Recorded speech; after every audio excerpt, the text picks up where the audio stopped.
كما صليت على إبراهيم وعلى آل إبراهيم إنك حميد مجيد. حضور نبی کریم صلی اللہ علیہ وسلم کے دین کی خدمت کے لیے حضرت سیدنا صدیق اکبر رضی اللہ تعالیٰ عنہ خلیفۃ رسول صلی اللہ علیہ وسلم کی حیثیت سے مسند پر تشریف فرما ہوئے. سالبہ نے موقع غنیمت جانا اور زکوٰۃ لے کر حضرت سیدنا صدیق اکبر رضی اللہ عنہ کی خدمت میں حاضر ہوا، مگر سیدنا صدیق اکبر رضی اللہ تعالیٰ عنہ نے یہ کہہ کر زکوٰۃ لینے سے انکار کر دیا کہ جب میرے آقا و مولا حضور صلی اللہ علیہ وسلم نے تیری زکوٰۃ قبول نہیں کی تو میں زکوٰۃ قبول کرنے والا کون ہوتا ہوں.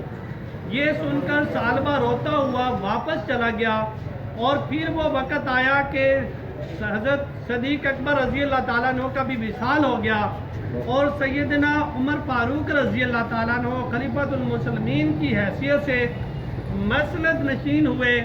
سالبہ بن حاتب ایک بار پھر زکوٰۃ لے کر حاضر ہوا، لیکن سیدنا عمر فاروق رضی اللہ عنہ نے بھی زکوٰۃ لینے سے انکار فرما دیا.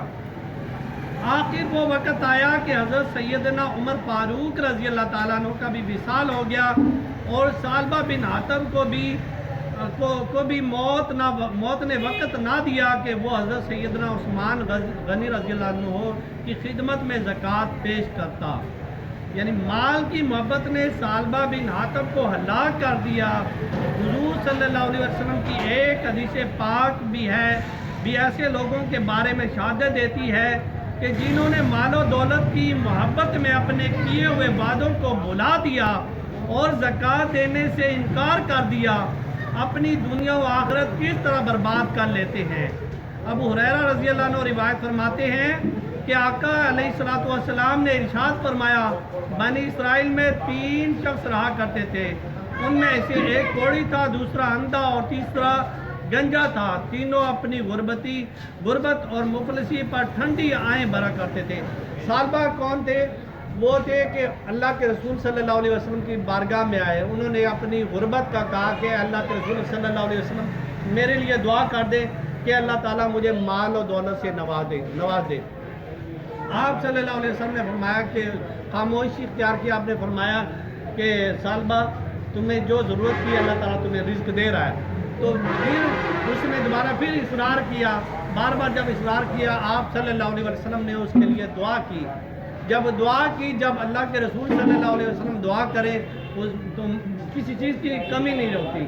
تو آپ نے دعا کی اور اس کے جو مال تھا، بھیڑ بکریاں تھی، اس کے جو اتنے اس میں 1 سے 2، 2 سے 4، 4 سے 10 اسی طرح بڑھتا یعنی اتنا ہوا کہ مدینہ شریف میں جو ہے نا وہ جگہ وہاں پہ وہ پیشاب اور گندگی کی وجہ سے آپ صلی اللہ علیہ وسلم نے فرمایا کہ اب اسے جو ہے نا اب تمہاری اس کی مال کی گندگی مدینہ شریف کے لیے جو ہے نا وہ صحیح نہیں ہے، تم باہر چلے جاؤ.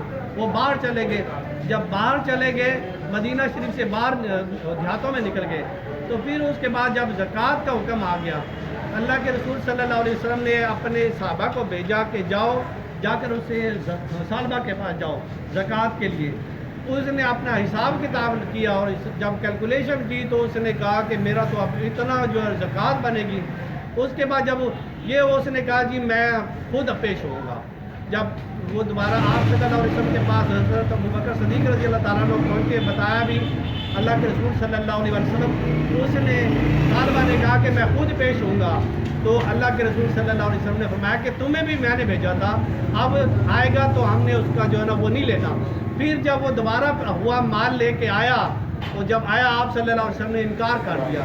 پھر اس کے بعد آپ صلی اللہ علیہ وسلم کے بعد جب آپ کا وصال ہو گیا، اس کے بعد وہ حضرت ابوبکر صدیق رضی اللہ عنہ کے پاس آیا. انہوں نے کہا میری کوئی حیثیت نہیں، جب جس مال کو اللہ کے رسول علیہ السلام نے نہیں لیا میں کون ہوتا ہوں. پھر بعد میں حضرت عمر رضی اللہ عنہ آئے، انہوں نے بھی انکار کر دیا. انہوں نے کہا جس مال کو اللہ کے رسول نے نہیں لیا، ابوبکر نے نہیں لیا، عمر کون ہوتا ہے. تو یہ چیز ہے کہ زکوٰۃ کا جب اللہ اور اس کے رسول صلی اللہ علیہ وسلم کا حکم ہے، اپنے مالوں کو پاک کرو، اسے مال گھٹتے نہیں بلکہ مال میں برکت ہوتی ہے. تو اللہ تبارک و تعالیٰ سے دعا ہے کہ اللہ تعالیٰ ہمیں دین اسلام پر مکمل، ہم اپنی مرضی سے نہیں اس میں اپنی مرضیاں نہیں اپنائیں، بلکہ اللہ تعالیٰ ہمیں دین اسلام پر مکمل کاربند ہونے کی توفیق عطا فرمائے. اللہ